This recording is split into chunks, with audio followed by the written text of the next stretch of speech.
ఒక కోటీశ్వరుడు ఉన్నాడు, ఈ ప్రపంచాన్నంతటినీ కొనగలడు, ఒక బిడ్డని కనలేకపోయాడు. ఆయన దోషం అది? ఆయన తప్ప? లేకపోతే బిడ్డలని పొందినటువంటి వాడికి తెలుసున్న ఏదో గొప్పతనం ఆయనకి తెలియలేదా?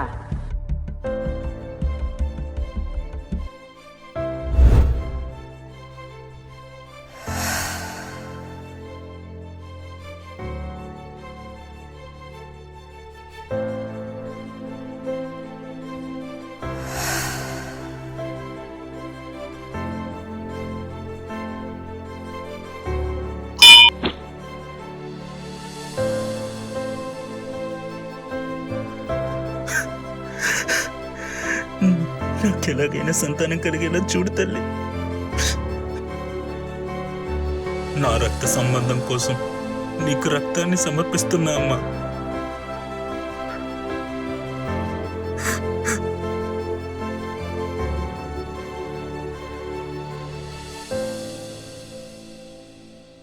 రే, ఎవరు నువ్వు? ఏం చేస్తున్నావు అసలు? కత్తో చేతబడి ఏం చేస్తున్నావా?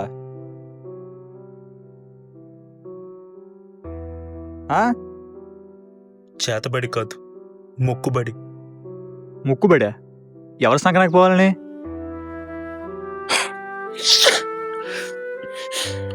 నాకు సంతానం కలగాలని. వీడేంటి ఏడుస్తున్నాడు? ఇప్పుడు నేనేమన్నాను రా? ఎందుకు ఏడుస్తున్నారా? ఊరుకో ఊరుకో, ఎద్దులో ఉన్న ఏడిస్తే బాగోదు. మనిషివి చూడడానికి బలంగానే ఉన్నావు, సంతానం లేదా? ఏవైనా లోపమా? లోపం కాదు, నేను చేసుకున్న పాపం. ఆ పాపమేంటో నాకు తెలీదు. అందుకే ఆ పాపాన్ని కడుక్కోవడానికి దేవుడి దగ్గరికి వచ్చి దండం పెట్టుకుంటున్నాను, నాకు సంతానం కలిగించు అని. ప్రేమించి పెళ్లి చేసుకున్నా, ఆ ప్రేమ కోసం కష్టపడి జాబ్ తెచ్చుకున్నా. మొదట్లో ఇంట్లో వాళ్ళు ఒప్పుకోపోయినా సరే కష్టపడి వాళ్ళు ఒప్పించి మరీ పెళ్లి చేసుకున్నా. సంవత్సరం తిరక్క ముందే ఓ పెట్టెను కని మా ప్రేమని సంపూర్ణం చేద్దాం అనుకున్నా. కానీ 5 సంవత్సరాలైంది, ఇప్పటికీ సంతానం కలగలేదు. పిల్లల్ని పడేసంత ఈజీ కాదు పిల్లల్ని కన్నాం. ఇదిగో ఇలాగే ఎగతాళి చేస్తూ ఉంటుంది చుట్టూ ఉన్న సమాజం. మనకెంత ఆస్తున్నా, మనకెంత పెద్ద ఉద్యోగం ఉన్నా, మనం ఎంత బలవంతులమైనా సరే పిల్లలు లేకపోయారనేసరికి ఒక వింత చూపు చూస్తుంది సమాజం. పచ్చిగా చెప్పాలంటే మగతనం మూతి మీద మీసంలో కాదు, మొల్ల కింద ఉండాలంటారు.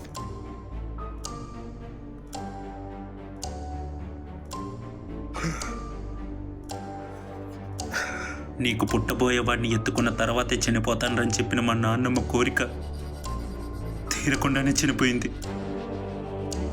తిరగని కుళ్ళు లేవు, కలవని డాక్టర్లు లేరు, వదలని దారులు లేవు. సహజంగా కనాల్సిన పిల్లల్ని ఐవీఎఫ్లు, టెస్ట్ ట్యూబ్లు అంటూ నేను కనలేను. చుట్టూ ఉన్న వాళ్ళ మాటల మొహం మీద ప్రశ్నిస్తున్నట్టు లేదు, మనసులో గుచ్చుతున్నట్టు ఉంది.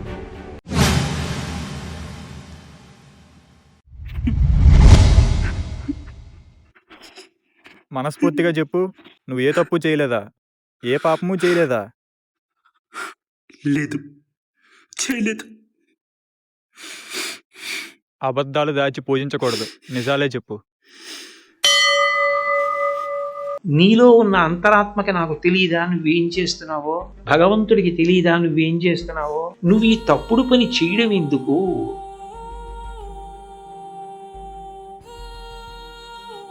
చేశాను.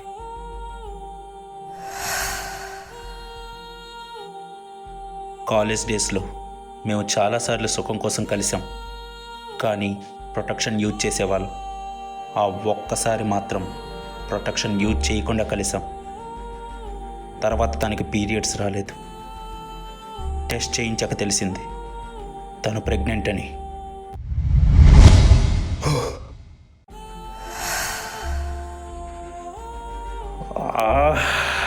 నువ్వు ఏడవకు ప్లీజ్, ఏడవకు.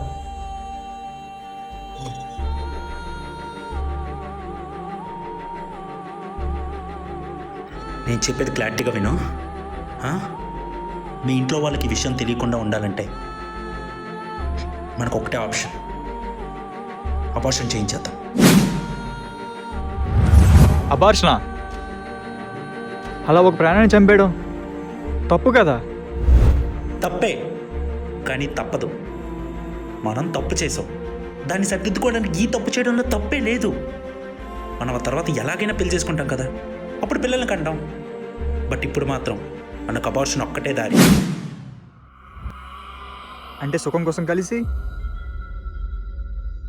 మిమ్మల్ని మీరు కాపాడుకోవడం కోసం ఒక పిండంలో ఉన్న ప్రాణాన్ని చంపేస్తారా? ఛే!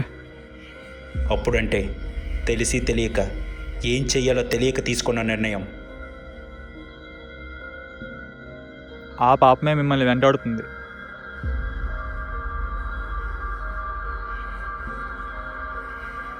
ప్రేమించుకుంటే పెళ్ళికి ముందే కలవాలా? ఏ ఆగలేరా? తెలిసి తెలియక కాదు, మీరు తెలిసే చేశారు. తెలిసే కలిశారు, తెలిసే ఒక ప్రాణాన్ని చంపేశారు. దానికి మీరు పెట్టుకున్న పేరు అబార్షన్. ఇందాకేమన్నా కలిసిన ప్రతిసారి ప్రొటెక్షన్ యూజ్ చేసేవాళ్ళమా? పని అయ్యాక పడేసే ఆ ప్రొటెక్షన్లో కూడా ప్రాణాలు ఉంటాయి. కానీ ఆ ప్రాణంలో ఒక ఆత్మ ఉంటుంది. ఆత్మ అనేది మాత్రం చావదు. ఎప్పటికైనా సరే ఆత్మ ఒక రూపంలో కనబడుతుంది. నా రూపంలో కనబడుతుంది.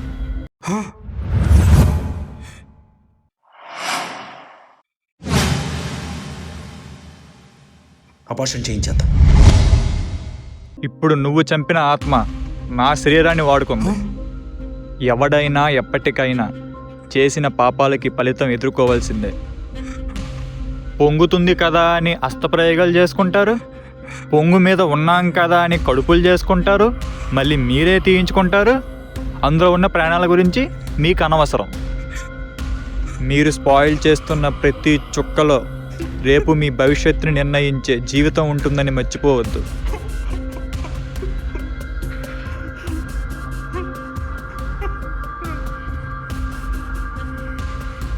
పని అయ్యాక పడేసే ఆ ప్రొటెక్షన్లో కూడా ప్రాణాలు ఉంటాయి.